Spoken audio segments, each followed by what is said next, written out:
Pep Guardiola has conquered the Premier League. 5 titles in 6 years? Yeah, he's completed it, mate. But things weren't always so rosy. There was a time when people seriously doubted whether Pep could handle the Premier League, and those questions were warranted. But how exactly did Pep Guardiola and Manchester City conquer the Premier League?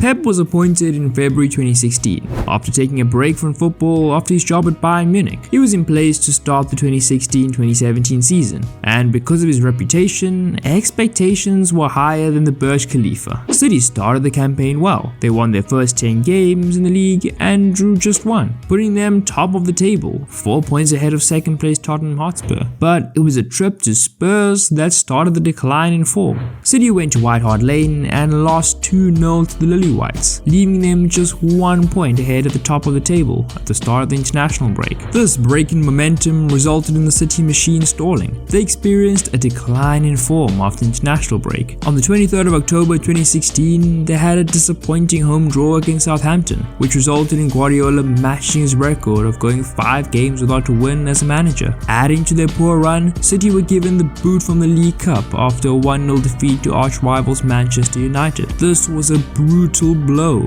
and marked Guardiola's 6th consecutive winless match across all competitions, making it the lowest point of his managerial career. Things were not looking good, and just when you thought things couldn't get worse for Guardiola, Manchester City suffered their largest domestic loss under his leadership, losing 4-0 to Everton. The season ended on a disappointing note for Guardiola, as his team was defeated by Arsenal in the FA Cup semi-finals, resulting in a trophyless campaign, a first in his managerial career. This led to harsh criticism and accusations of being a fraud, with names such as Fraudiola being thrown around. Paul Merson gave a scathing assessment of the season as well. Merson went on record to say, Pep Guardiola hasn't been very good. For the squad he's got and the talent, they should have been fighting for the Premier League title, no doubt about that. For me, he needs to improve immensely. Guardiola himself admitted that he considered the season a disaster. However, he expressed his determination to make improvements in the upcoming season. After a season of adaptation in the Premier League, Guardiola made key acquisitions to bolster his squad's quality and suit his tactical philosophy. The signings of Ederson, Benjamin Mendy, Kyle Walker,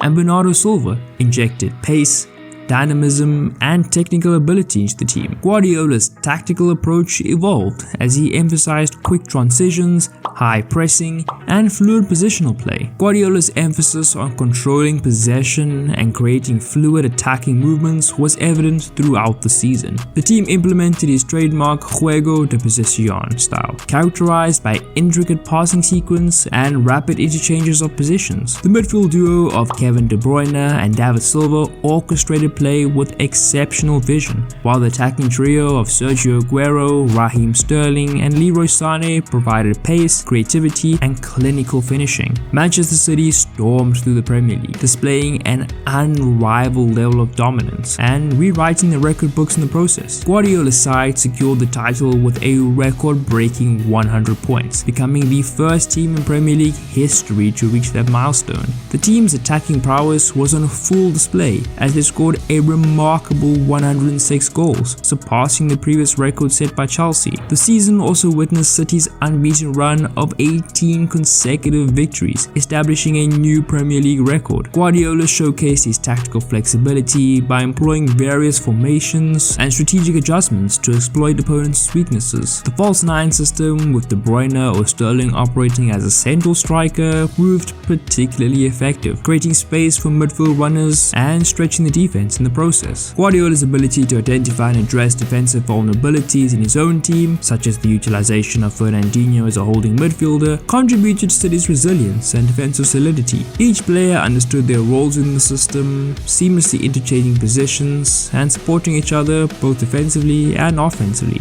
Guardiola's emphasis on teamwork and trust also fostered a harmonious environment, enabling players to perform at their peak. Guardiola's 3rd season at Man City proved to be a fiercely competitive battle battle to retain the title. Guardiola's City faced stiff competition from Liverpool as the two teams emerged as the frontrunners in the title race. The season witnessed a captivating battle, with both teams delivering exceptional performances. Guardiola's side faced the challenge of closing the gap on Liverpool, who maintained an impressive unbeaten run throughout the campaign. In response to Liverpool's high-intensity pressing and relentless attacking threat, Guardiola made tactical adjustments to counter their style of play. He incorporated a more direct approach at times, utilizing long balls to bypass the opposition press and exploit spaces left in behind. Additionally, Guardiola's emphasis on positional play and fluid movement allowed City to break down stubborn defenses and create scoring opportunities. One of the defining features of Guardiola's 2018-19 season was the team's resilience and mental fortitude. Despite the pressure of the title race, City displayed remarkable consistency and determination. Guardiola's ability to maintain the team's focus, instill belief, and manage the pressure of competing on multiple fronts played a crucial role in their success. Guardiola's squad depth was instrumental to navigating the challenging season too. Injuries to key players such as Kevin De Bruyne and Benjamin Mendy presented obstacles that needed to be overcome. Guardiola's trust in his entire squad allowed him to rotate and rest players, ensuring they remained fresh and capable of maintaining high performance levels throughout a demanding campaign. Fantasy Premier League managers got to know these rotations all too well. Throughout the season, Guardiola's City produced moments of breathtaking football. The team's attacking prowess was once again on full display, with players such as Sergio Aguero, Raheem Sterling, and Bernardo Silva consistently delivering stellar performances. Guardiola's ability to unleash the potential of his attacking players and encourage creativity allowed City to maintain a formidable goal-scoring threat. The final weeks of the season intensified the drama, as City and Liverpool fought until the very end. Guardiola's team had to maintain composure and deliver results under immense pressure. The title race came down to the final day, with City securing a crucial victory against Brighton to clinch the Premier League title by a single point, pipping Liverpool to the crown. Guardiola's 2018-19 Premier League season showcased his ability to adapt, strategize, and guide his team through challenging circumstances. The campaign also highlighted the competitive nature of the Premier League and the resilience required to retain the title. Guardiola's success with City established a winning culture and set the stage for future achievements in subsequent seasons. Pep's fourth season in charge of Man City proved to be a season of transition and challenges for the club, as they aimed to rebuild and maintain their dominance in the Premier League. Guardiola's side faced significant defensive challenges, including the departure of influential captain Vincent Kompany and the long-term injury to key centre-back Aymeric Laporte. The absence of defensive stalwarts disrupted the team's stability and solidity at the back. To address these defensive vulnerabilities, Guardiola made tactical adaptations throughout the season. He deployed Fernandinho, a central midfielder by trade, as a makeshift centre-back. This adjustment not only provided defensive cover, but also facilitated the team's build-up play from the back. Guardiola's emphasis on maintaining possession and controlling the midfield allowed City to mitigate defensive frailties by limiting the opposition's time on the ball. Despite defensive challenges, Man City continued to showcase their attacking prowess and fluidity in possession. The team's attacking quartet of Kevin De Bruyne, Raheem Sterling, Sergio Aguero, and Gabriel Jesus consistently posed a significant threat to opposing defenses. The 2019-20 season tested Man City's resilience and mental strength. Falling behind Liverpool in the title race, Guardiola's side had to display character and determination to remain competitive. The season provided Guardiola with valuable lessons and insights. The defensive challenges highlighted the need for reinforcements in the squad, particularly in central defense. As a result, the club invested in the signing of Ruben Dias in the subsequent transfer window, solidifying the defensive line and providing a long-term solution to the team's vulnerabilities. Guardiola's fourth season at Manchester City laid the foundation for the team's future success. The challenges faced throughout the campaign served as a learning experience, motivating Guardiola and the squad to come back stronger. The defensive adjustments made and the lessons learned contributed to the team's subsequent triumphs in future seasons. Guardiola's fifth season in charge of Manchester City marked a remarkable turnaround for the club. Guardiola made tactical adjustments in the 2020-2021 season, emphasizing defensive stability and resilience. The team focused on a more disciplined and organized approach, ensuring that defensive solidity was a priority. Guardiola's decision to employ a flexible and adapted defensive structure, often using a back three, provided the foundation for City's success. The system allowed them to maintain control in the midfield while remaining compact and difficult to break down. Ruben Dias proved to be a transformative addition. He brought leadership, composure,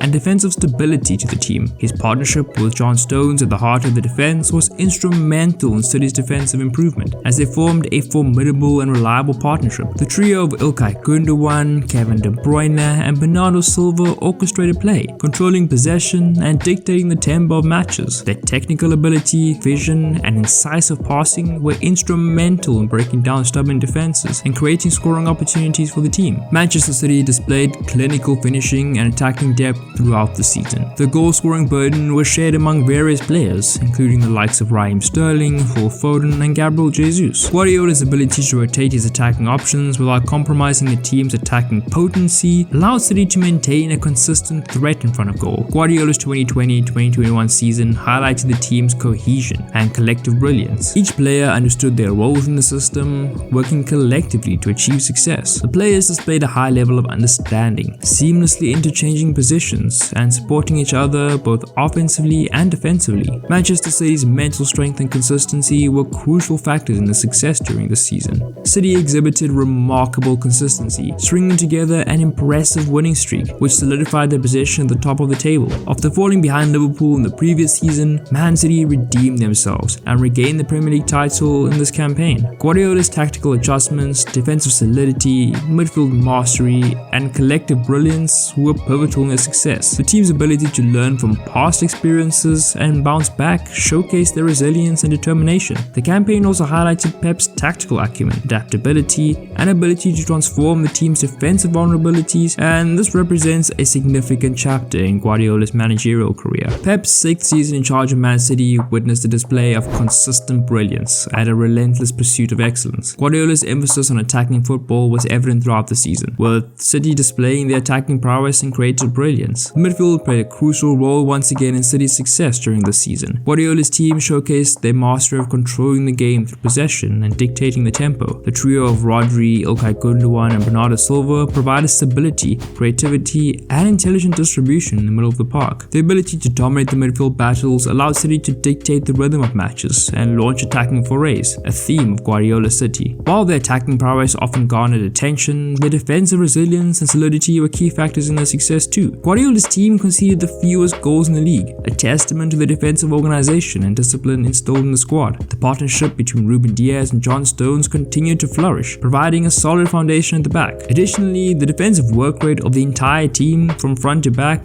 played a significant role in limiting opposition scoring opportunities. This season was once again characterized by remarkable consistency, as they continued to deliver exceptional performances throughout the campaign. This consistency ultimately culminated in them winning the Premier League again by a comfortable margin. Then there is this season. We won't delve too deeply into it as it deserves a video on its own, but to be honest, it was more of the same.